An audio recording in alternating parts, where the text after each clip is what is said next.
प्रहार संघटनेचे आमदार बच्चू कडू यांनी आजपासून अन्नत्याग आंदोलनाला सुरुवात केली आहे। गुरुकुंज मोझरी इथल्या राष्ट्रसंत तुकडोजी महाराज यांच्या महासमाधीला अभिवादन करून त्यांनी आंदोलन सुरू केले।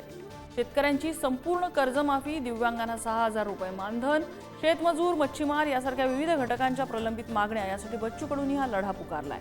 सरकारकडून आम्हाला अपेक्षा आहे, सरकारने अधिक वेळ न लावता तात्काळ शेतकऱ्यांची कर्जमाफी करावी अशी मागणी त्यांनी केलेली आहे। रक्तदान करून आंदोलन केलं आणि आता आपण अन्नत्याग करून आंदोलन करतो आहे। साध्या वाघ्यावरून ओबीसी आणि मराठा सुरू होतं, साध्या वाघ्या कुत्र्यावरून।